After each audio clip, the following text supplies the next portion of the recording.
Hey everyone, welcome. And today, this whole season is of WP Product Talk. We are diving into the journey of creating new software products and discussing the process one step at a time, from ideation to building a thriving business. Today, we're talking about launching a product from a go-to-market strategy perspective. Launching new products is super exciting, but without the right strategy, your big day could fall flat. So how do you create a go-to-market plan that actually drives sales from day one?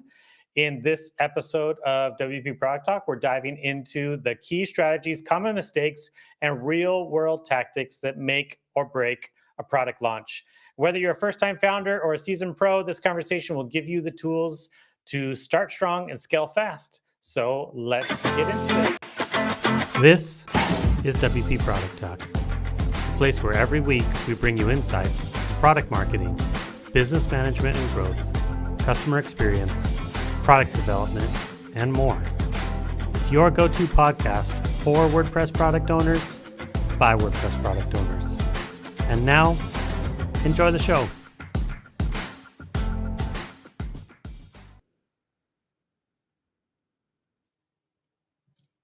Hey everyone, I'm Matt Cromwell, co-founder of GiveWP and Senior Director of Customer Experience at StellarWP. And I'm Zack, Katz, founder and CEO of GravityKit, Trusted Login, and DataKit. And today we are talking about go-to-market strategy. Yeah, so far we have been talking about lots of different aspects of building new products. We kicked things off by talking about choosing the right product. Then we covered how to fund your next product, how to design a logo and a brand for your business. And last week, we explored how to develop your product from alpha to launch, which leads us today to how to create a go-to-market strategy that drives sales from day one. And that's why we invited Nathan B. Weller. Nathan, welcome to the show. Thanks for joining us. Please introduce yourself and what you do. Hey, thanks for having me, guys.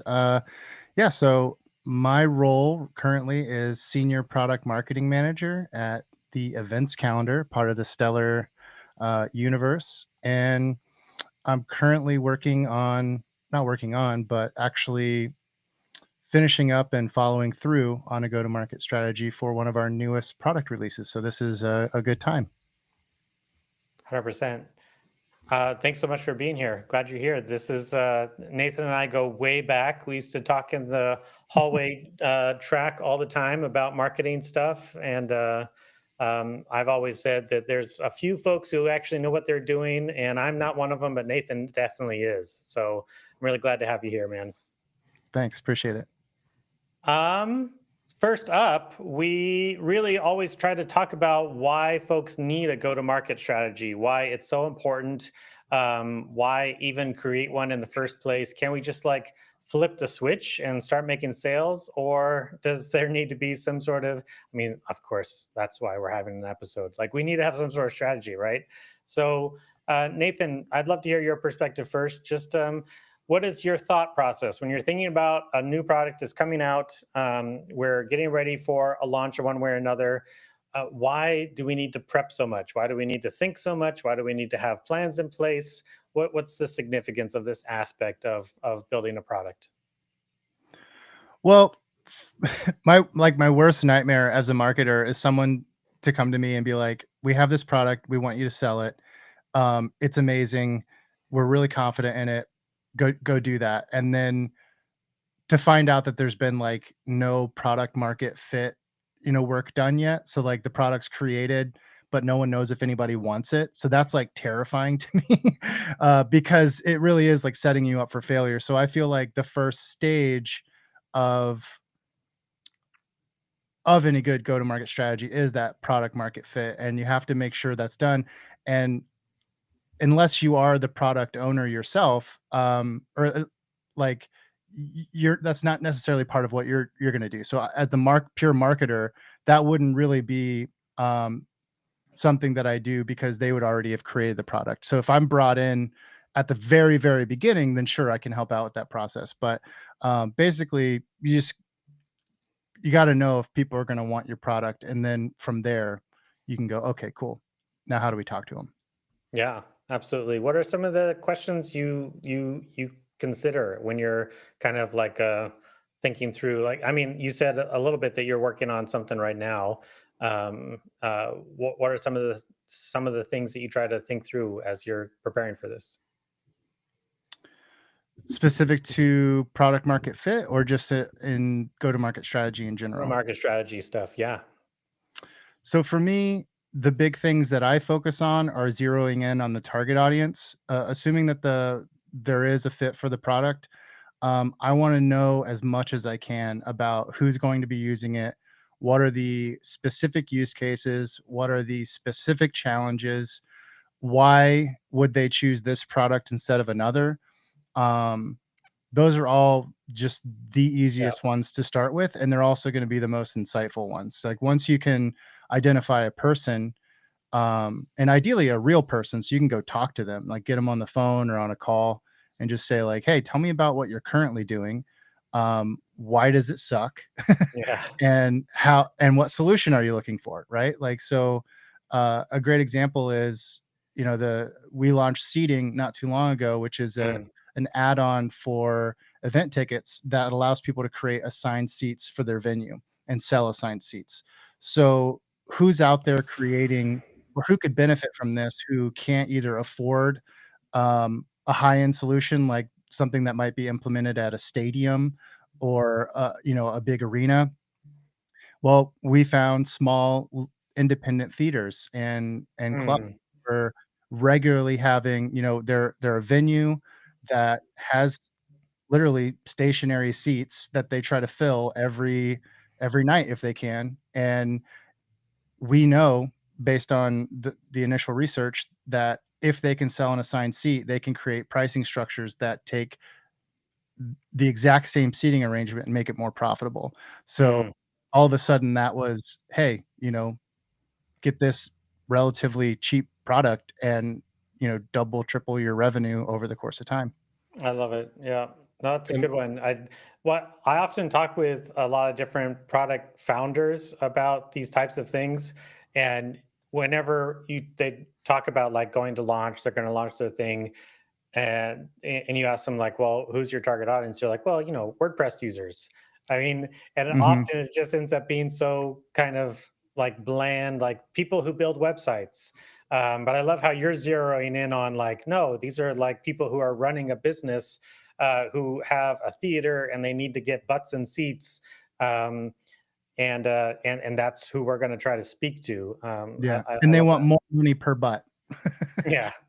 and how do you turn that specific target audience into a go-to market strategy?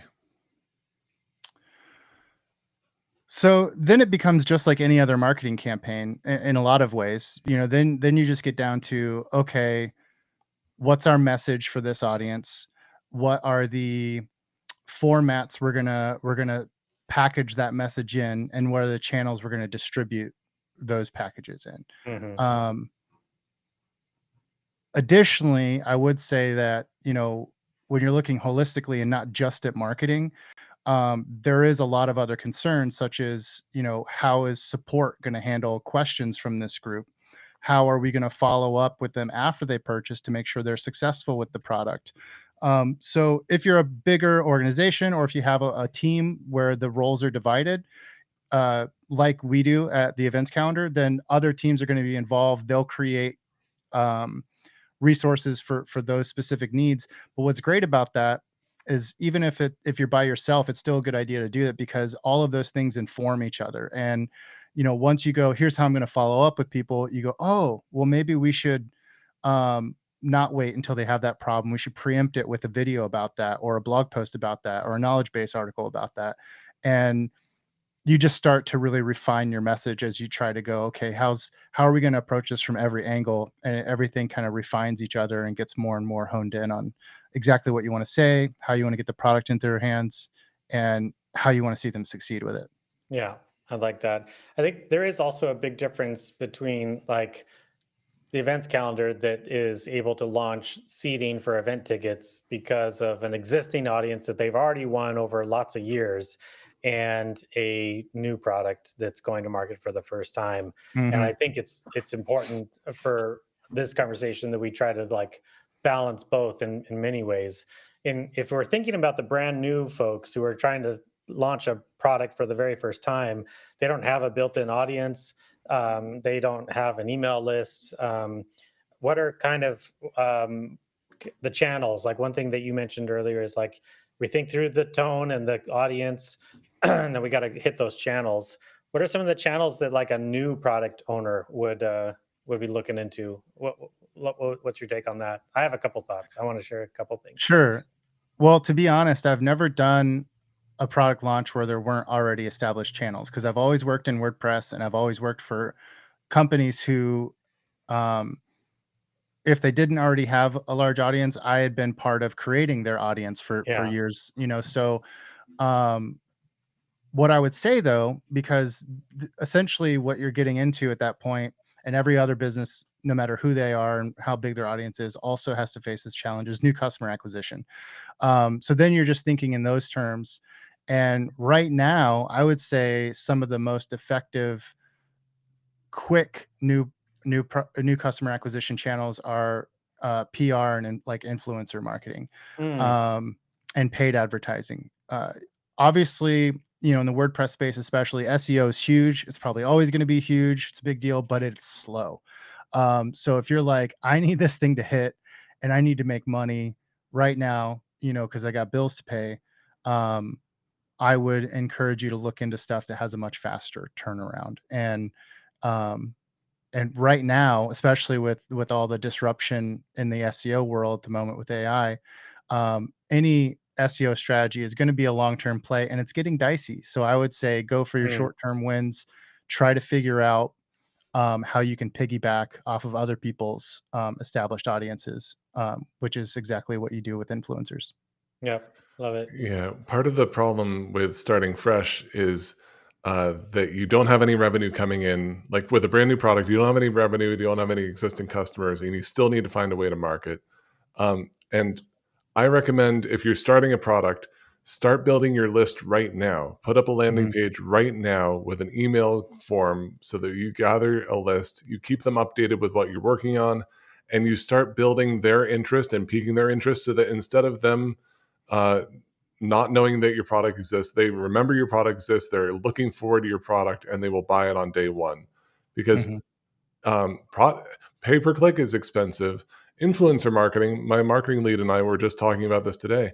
It's like $400 per 30-second video on YouTube for some channel. Like whether like 30 seconds for $400 is not something that you can afford if you're starting out. And mhm. I honestly don't know how the ROI is on that because it seems Yeah, so expensive to me. I guess it depends a bit on who you get. Yeah, I guess so. And what your Yeah. product is. Yeah. And so Nathan, do you have any ideas for like how to find good micro influencers that you might be able to identify and get for less than So $400 for 30 tell us the seconds? secrets. Whip well, out Yeah, the well, yeah, give contact me all your list. secrets. this Everybody is needs this list. this is something I'm trying to figure out right now, to be Yeah. honest. Hmm. Yeah. I will say though that I do think there's, you can harken back to the early days of blogging, and this was a strategy I used then, which I'm trying to bring back with like more modern influencers, which is you look for the highly influential but small audience. So look for someone who gets really high interaction and seems to have a very high level of trust with a relatively small or even actually very small audience, because what you're looking for is ROI, right? You want a good ROI ratio. So it doesn't matter if you pay a small price but get a better return. You just have to do Mhm. that a lot of times, right? So try to find, instead of spending that $400 for 30 seconds on one channel, maybe split that up amongst like 8 channels and spend less, but get your ratio higher up. Yeah. I like that. And so we're talking about micro influencers and like getting smaller people. Where does like going to an event, shaking hands, telling people about the new product that Mhm. you've got, like getting people excited in person, where does in-person networking come into like building up a go-to-market strategy? Or do you think those are separate things?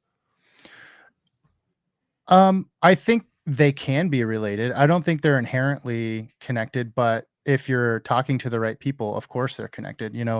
Um, whether you're going to a WordCamp or the upcoming press conf or a makers meetup, anytime you can rub shoulders and talk to other product owners and product marketers, they can help you refine your ideas. And so in that case, it's great. And then of course, if you can go somewhere like an expo or a conference where your ideal customer is going to be at, then of course it's like a smorgasbord of insights. Just get in there and start talking as much as you can. But yeah, that would be the obvious point with me. Yeah, I like it. I will say that I really like the focus on ROI and specifically on like a small but powerful audience in one way or another. And in many ways, that's exactly what WordPress traditionally has always been. It like the whole entire WordPress market has been that small but powerful network of people who all talk to each other and like, oh, did you see this cool Mhm. plugin that just came out? It's changed a bit. It's kind of matured in some ways, and that effect I think is diluted a bit from early days.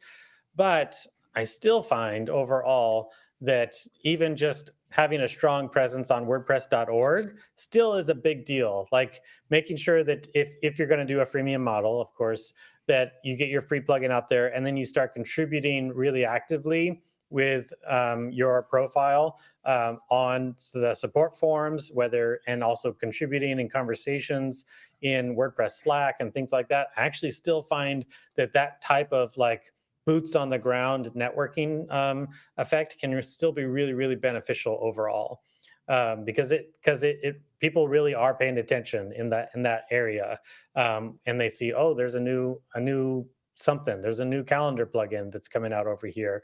Or there's a new AI tool that's coming out and being present over here. I mean, there's different folks that have done kind of like bigger splashes in different ways. The Grade team, I don't know if you guys have seen Grade. It's like a theme and block suite.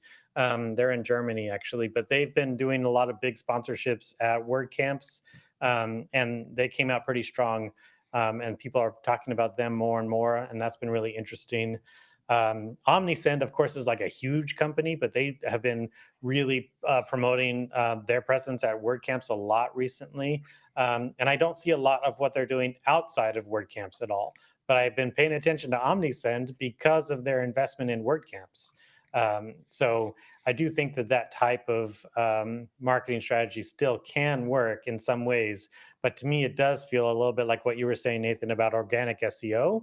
It's definitely kind of like word of mouth marketing. And I just think that takes a long time. So, Yeah, it's a long um, play for yeah. sure. So start building it now. Start getting people interested in what you're doing before you even start building it. Like I think that's the most important. Well, we're skipping forward, but I think that's one of the things to do first. Even Yeah. before you start strategizing about your go-to-market strategy, start talking up the cool product you're working on. Well, we've talked a little bit kind of like high level. I'd love to kind of get a little bit more specifics. If we could talk about some of our own personal experiences with going to market in one form or another.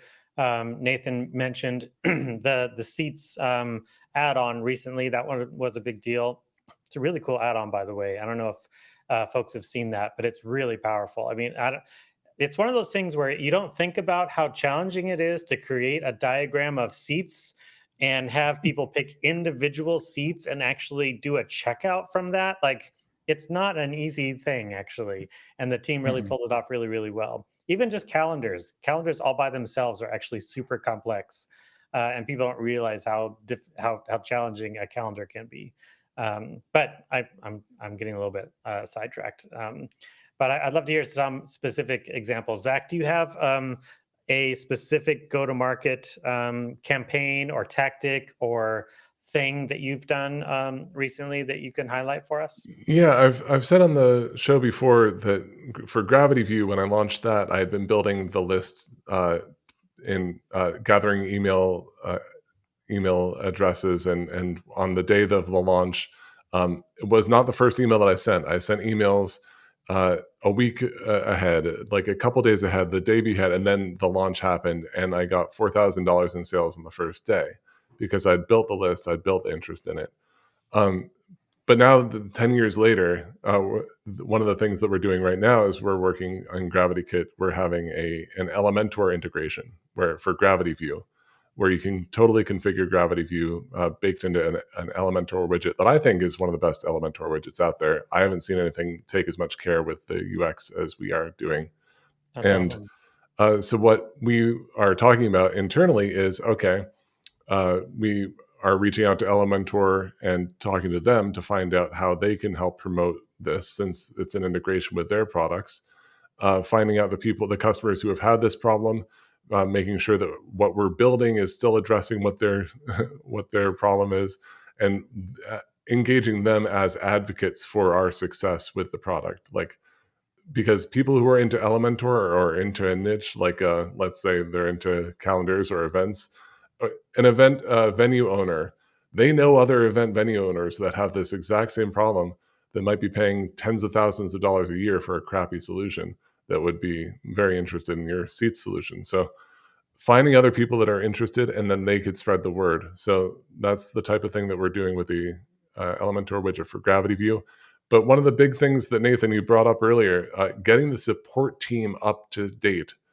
And if you are the support team, fine, writing documentation to answer the questions ahead of time that you know customers are going to ask about the product. And if you don't know what customers are going to ask about the product, think harder. or Think or harder. like go to usertesting.com and have somebody who doesn't know WordPress try to figure out your product. You will get a lot of feedback, and the questions that you're answering now will help you during your launch make sure that all the questions that people have, all the objections they have to buying your product, are answered ahead of time on day one. Yeah, that's a good one. I like it. Nathan, what about you? What's maybe a tactic or a specific way that you have done some go-to-market stuff recently? I would say the tactic I'd like to highlight is very much related to what Jack or Zach just said, which is, he talked about on the support side, making sure you're anticipating people's problems um, with the product. Beforehand, though, you can anticipate. We should have anticipated, based on your research, the problems they're already running into and the frustration. So, like, I would say, really zero in on that frustration and spend time before the product launch, sort of agitating the audience, going like, "Doesn't this bother you? Doesn't this suck? Like, keep running into this thing. Like, here's this issue that you have." I mean, you don't need to be that obvious with it. In my case, a lot of times, um, I'll look up all the keywords and topics associated with issues that people run into, that my product is going to solve. And then I'll write articles about that leading up to it, so that people are like, it's on the top of their mind. Like, yeah, like that is something I wish I knew how to fix. And then like on product launch day, we have updates to all those pieces of content ready to go. And then it's like the launch post comes out, and the launch post says slash video, and it says like, here's the solution to this problem. Like, we know all these things bother you and this and that. And then the same day you publish updates to these old articles, so that your product is now positioned um, in those articles as a solution to that problem. So you're using content that already has an existing, traction. People have been interested in it and reading it and consuming it already. So that'll continue to work for you, pay dividends in the future. But once you've gotten their attention over, the weeks leading up to it, your launch post would really do a lot of heavy lifting as well, by just demonstrating, in every way possible, how awesome it is and how good of a solution it is for those issues. That's a great idea, and you also benefit from the SEO of it. You remind yourself Mhm. why you're building what you're building as you're building it, by writing these Yep. blog posts. And then I suggest adding an email capture form on each one of those problem posts, so that when people find you and find your article, they're like, "Yeah, why isn't there a solution?" Well, here's your solution. Sign up for our newsletter. You will be notified when we release this, coming soon. 100%. I like it. What about what about launch countdowns and stuff, Nathan and Matt? Like, what's your opinion on those? Like, building the interest up to like a peak. Uh, do you think that like having a big launch event is a good idea, or do you prefer a soft launch where you can work out some bugs and then do like a bigger launch later? Like, what's your actual like, okay, I'm ready to launch, let's launch strategy? It's a good question. I kind of like all of the above, truthfully. Like I'm um I'm a success by 1,000 cuts kind of person. Like I don't like to be like, well, should we do this or should we do that? I'm always like, why not both? Like, well, why do we have to pick one? Like I'd like to put my eggs in as many baskets as I possibly can. But I mean, you're kind of asking the things that kind of neutralize each other out. Um, do you go what the stuff that comes before? I've always called it the prime the pump campaign. How am I priming the pump before the launch in one way or another? I do like priming the pump a lot, sending out some sort of teasers. In a lot of ways, it gives you validation that your idea is sound and that people are interested in it. On the downside of it, sometimes you can lose momentum with prime the pump stuff, where you've like got people really excited and you're like, all right, in 3 months it'll be out, and they're like, okay, well, you lost me. And then like 6 months later they're like, what was that one product? I don't remember, and they can never find you again. So that's the downside of those things. If you're going to do a prime the pump or nowadays all the cool kids do build in public ahead of time, you have to like keep it going consistently. You have to just keep on priming the pump continually the whole time up until launch. um, but I'll say on the Give side, we didn't prime the pump when we launched Give. I mean, again, this is forever ago. This is ages ago. But we didn't prime the pump at all. We just kind of built it and built it and built it, and then we launched it to a grand amount of $0 sales. Like nobody bought anything from us in the first days, and that's because we were just a brand new plugin that they just were finding out about.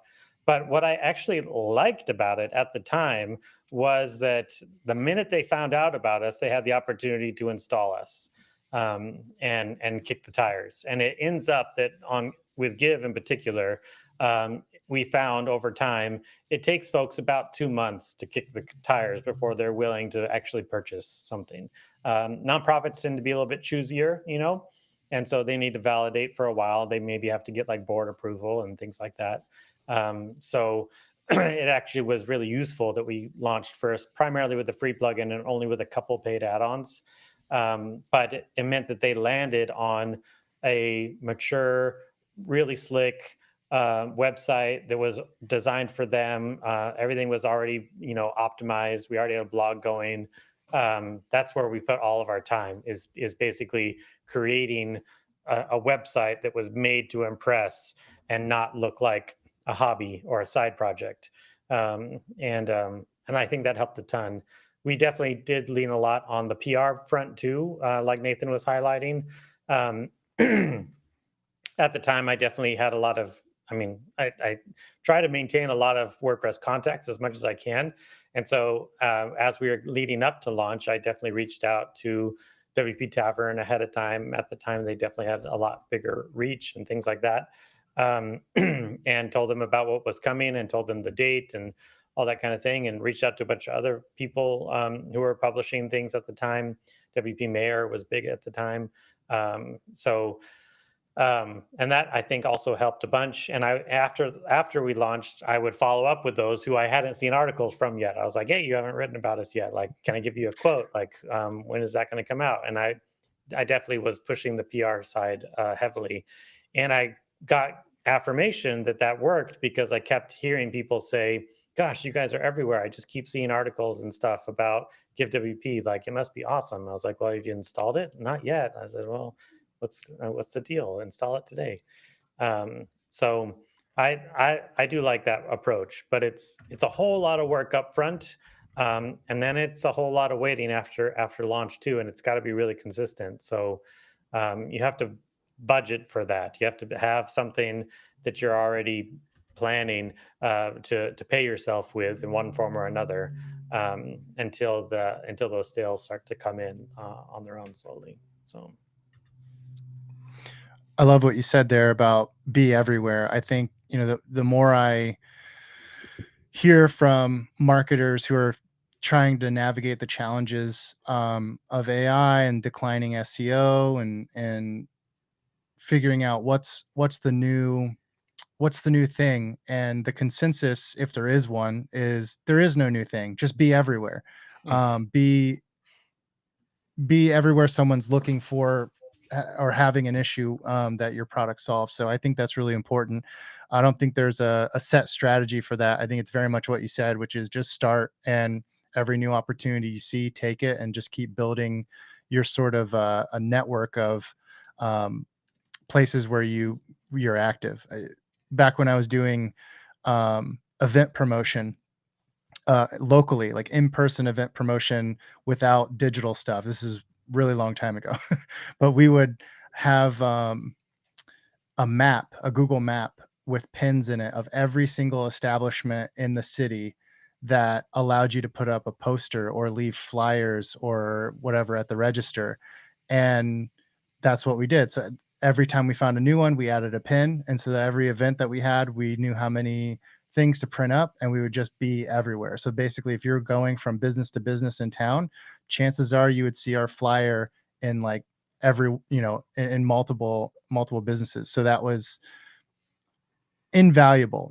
We actually one event that I did, it was a New Year's Eve party at a nonprofit like gallery that I was helping some friends promote. Um, that and word of mouth were the only things we had a budget for, and we still had something like 800 people show up. So it's a timeless strategy, and I have no doubt that it'll continue to work, whether it's physical or virtual. Absolutely. So when beating the pavement with your virtual shoe leather, um, how do you fit in these different communities? Because I know that I'm a member of a bunch of WordPress Facebook communities that have all the rules, and the rules say don't spam, don't just do self promotion. I'm in the communities, but in terms of like being part of the community and actually being welcomed into the community, I would have to be posting regularly and reading everything and replying to things in order to feel like I'm not just spamming them when I do have something to announce. And that's a lot of work. So how do you be everywhere online this day and age with so many different places to be? Yeah, that's a good That's the question. I mean, challenge. I honestly, I feel like I'm part of the generation that kind of burned all of those Facebook groups, and that's why they have those rules Thanks a lot, now. Matt. um, Everybody blame Matt. Send an email to Matt Cromwell. yeah, it's a little bit problematic because back in the day, we definitely like would just go in and link bomb all those Facebook groups for sure. Um, but nowadays, it's a bit more like there are folks who are running those groups, and they will allow links to announcements or things as long as you are couching it in a way that provides value to that audience in one form or another. But like you don't just drop the link, you go and you approach the people who make decisions in those groups, um, and say, hey, I'd love to be able to say something about this, or have you say something about this in one way or another. What I've told, I'm still a moderator of the Advanced WordPress Facebook group to this day, and people will still DM me and be like, I want to drop this link. What I tell them is, you know what, if you write a blog post that's basically like, Dear Advanced WordPress Facebook group, I would love beta feedback on my new product, and here's how you download it today for free, and here's how you can get a discount in the future. I had said I will post that myself and encourage everybody to go to your site, because it provides a lot of value and it shows that you care about that community and that group. So you don't have to be the one who's link bombing into the groups themselves. You can do it via the folks who are pulling the strings. So And how do discounts come into things? Because one of my biggest regrets for the Gravity View launch was having an early bird discount, which I mm, think did drive sales, but it also reduced my profits by 50% for the first mhm, year. And then shortly after launch, I said, like, okay, early bird discount for uh, you get two years of a license for the price of 1 year, and that delayed more money till later. mhm. But it seems like discount codes, like Matt, you were just talking for advanced WordPress, uh, would you want to give a discount code for specific groups to that might also help track where your marketing was effective by helping you track the different discount codes, or like Is it a bad idea to give a discount code at launch because then you reduce your revenue? Nathan, I'd love to hear what you think about that. I mean, I really do feel like it has to do with with a new product is so hard because you don't know the life cycle, right? Like you don't know how long customers are going to stay with you because you don't have any data, but you can guess. You can get it like, you can say, if it's a website, then you're going to go, oh, well, that's probably a longer term play. Someone's not going to have a website for just a year. Most people are going to try to have a website and stick with it. So in that case, you might want to do some promotions that include coupon codes where it's like, okay, yeah, we'll get you in the door. That's the important thing. And then, Mhm. the longer you're with us, the more money we get out of you. But if it's like they might use this for a specific one-off event and then be done, okay, well, that's a different story because then they may not be with you for very long. So that's like the thing that pops out at me is like the initial problem. Like if delaying the revenue still equals more revenue in the long term and you can afford that, then yeah, go for it. But if Mm. delaying that revenue means you just might miss out on it, then obviously that's a problem. Mhm. Yeah. I think it's a really important aspect to consider in a broader go-to-market strategy is basically a pricing strategy for when you launch that probably includes some sort of excitement or incentive in one form or another. And that can be like, also lots of different tiers of how you do that. I think in general, like I like the idea of at launch, you could see that the price is slashed for right now. And you could even say, for the first 30 days. And the reason you do that is because it's exciting. Like we're excited. We just launched and this is a big deal. This is the moment when things are great. And you just are reinforcing that excitement and helps people to pull that trigger. But you can pair it with an affiliate strategy or like a content partner strategy as well, where you give them like a special discount code that discounts on top of the standard discount. So you are cutting into your profits a bit more for that type of thing, but your standard discount could be just like 15-20% off, and then the affiliate gets another 10 or 15 on top of that. And then you're still only at 50 altogether. But any of that in terms of like long-term business stuff, I definitely would try to keep it just to the first year, and not make it like lifetime deals at launch. I feel like that's always a bit of a trap. Personally, I know folks who have done it who say that they're happy that they did it. They wouldn't ever do it again, but they're happy that they did. I know folks who did the whole AppSumo thing and regret it every single day ever since then. But I But also know somebody who does AppSumo on an annual basis. They do a new AppSumo, and they love it because it gives them introductions to customers that they wouldn't find through the normal WordPress channels. And they mm, said that it gives them great research into like what people might want next. Which I don't know, AppSumo is a steep discount. I don't know how anybody makes any money doing that. exactly, Yeah. exactly. I feel like that's a tough one, but I I do overall feel like being intentional about pricing for your launch is really important in one form or another, or in your pricing strategy in particular. I've always wanted. I've never seen it happen. I've always wanted somebody to launch with like a 20% discount and gain a bunch of loyal subscribers and customers, and then 6 months after, or maybe 9 months after, then do a big lifetime deal at that point. Like basically you validate that people like what you have customers that are happy, you're generating 5 stars, you've put out a couple more releases and people are like, yeah, this is great. Well, now you do a lifetime deal, and all of a sudden it really goes flying off the shelves. 'Cause I don't know. I've always wanted to see somebody try that. It's been on the back of my mind for a long time. But so if you're watching and you do that, let us know. So I wanted to get kind of specific for a second and talk about the actual planning for going to market, because Mm, we've talked about a lot of different things, and it's all well and good to say like, oh, well, you should do this, and then like not actually know how to structure it. When it comes to how we structure at Gravity Kit, we have a new product release checklist in as a template in a GitHub project.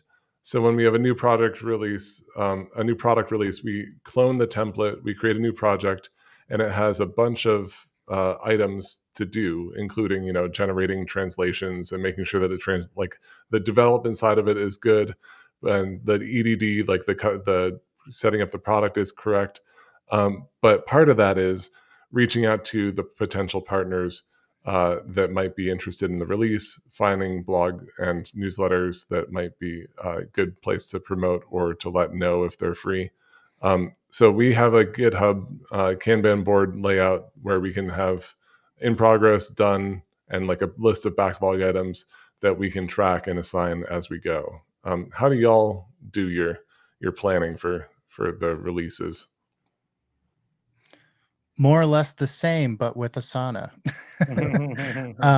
Yeah, so like exactly what you're talking about. Like have a list, have a checklist, have a template that whether you download that from some blog posts, like HubSpot or something, or if you have one of your own that you've developed with past products, but like have a framework and then work the framework and reverse engineer your timeline from your launch date and just keep track of everything. You're using Trello. I like to use Asana, but it comes down to the exact same thing. It's like, it's with this many moving pieces, you really have to stay organized. Otherwise, you will definitely miss things. Yeah, 100%. I think making sure to organize that into at least 3 stages, like a pre-launch, a launch, and a post-launch. I think that's always really Yep. important. And honestly, don't see enough folks actually really being intentional about the post-launch part. And that's so crucial because once you're out there, it's really easy to get distracted by feedback and support tickets and weird press or bad press or gripey people or awesome, amazing people, or everybody wants to do an interview or something. That's all great and fun, but it can be distracting from continuing to push out the right types of content or the right types of communications to keep things going. Because there's definitely always more meat on the bone the weeks after a launch, and you really got to try to take advantage of that attention. If you have grabbed attention with your launch in one form or another, try to make the most out of that time frame. And I do think that that's at least a 2-week span, ideally even a month span, where folks are really thinking about you a lot more often. So And if that's a great point, Matt, and about the post-launch strategy. And I think that there's an opportunity there for identifying, like talking to your development team, or if you are your development team, saying like, okay, this is the MVP. I'm going to release this. I know I have in my pocket this 1.1 release that is going to make it so much better. It pays to release the MVP, not just because that's the right thing to do, because then you release sooner and you get feedback faster, but also it lets you pocket this nice .1 release that you can add additional interest and get more feedback from. So like, I think planning the story as if you're doing an episodic program on TV or whatever, like plan it out so that you have a story to tell continuing on from after day one. We're yeah, doing that right now with seating. Oh We yeah. launched and we have 2 e-commerce options for people, right? Like our built-in tickets commerce and then WooCommerce. WooCommerce is extremely complicated, and if we had waited until we had that full integration figured out, we wouldn't be launching our product until now. But instead, we were able to launch it in the fall and build hype and excitement and encourage people to use our built-in commerce solution. But now we can say, oh my goodness, we have this huge new integration that everybody who's already using WooCommerce is going to love. And exactly what you said, we're treating it as a story where it's saying, like we wanted to get this out into the hands of people who need it right away. And once we have those people served, we stayed hard at work on the plugin to make sure we got this next big milestone met. And now we're opening it up to more people. And you can build excitement and hype around that narrative, because then you can also say, and here's what we got coming next. 100%. Yeah, that same, it's a little bit of the subject that we talked about last week, but that same kind of mentality can be taken Matt seems to have dropped off for a second.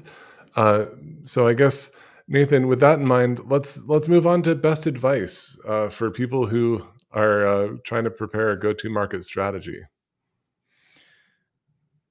Yeah. So my best advice would be do the best you can with what you've got. I think it's really easy to overcomplicate this, or rather just to get intimidated by the process. Like, sounds so sophisticated, go to market strategy, Yeah, like, it oh does. my It God, I'm sounds not. like a big thing. Yeah. Yeah, yeah, I'm not this, like, I don't have market research from some big firm, and, I don't have all the data I'd want. Well, we never do, right? Like, we never have all the pieces that we want.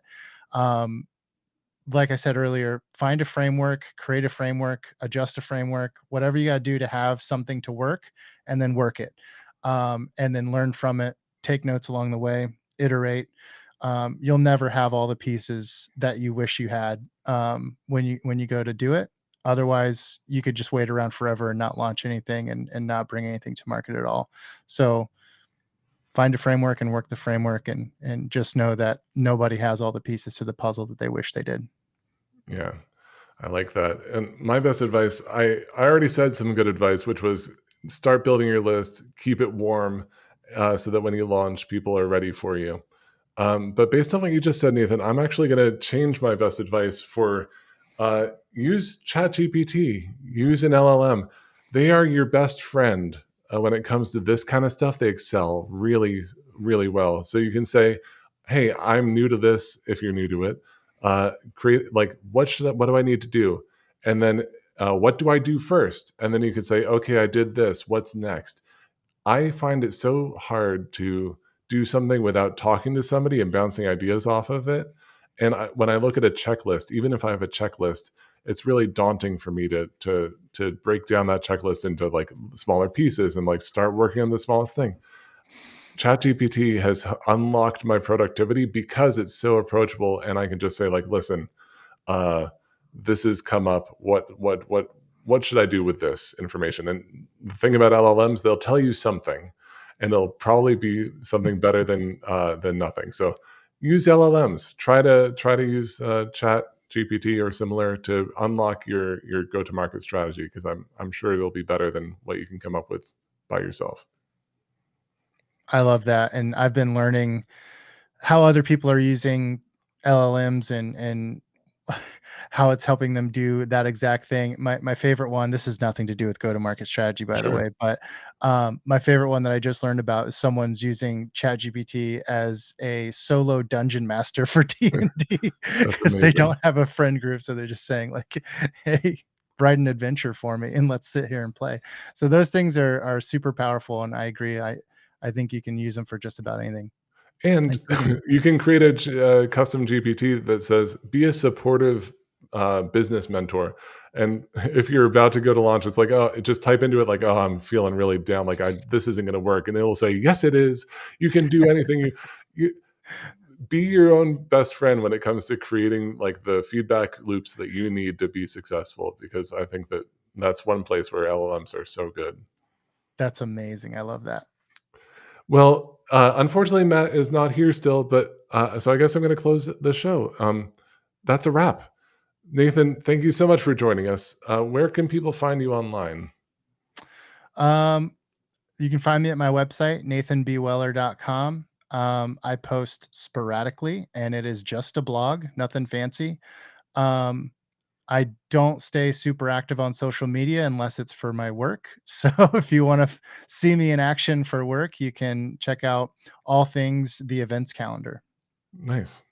Well, next week, tune in for a conversation with host Katie Keith, Matt Cromwell, and guest Devin Walker on how to launch your next product. Special thanks for Post Status for being our green room where we coordinate these shows. If you're enjoying WP Product Talk, do us a favor and hit like, subscribe, share it with your friends, reference the show in your newsletters, and don't forget to tune in next week. Thanks. Bye.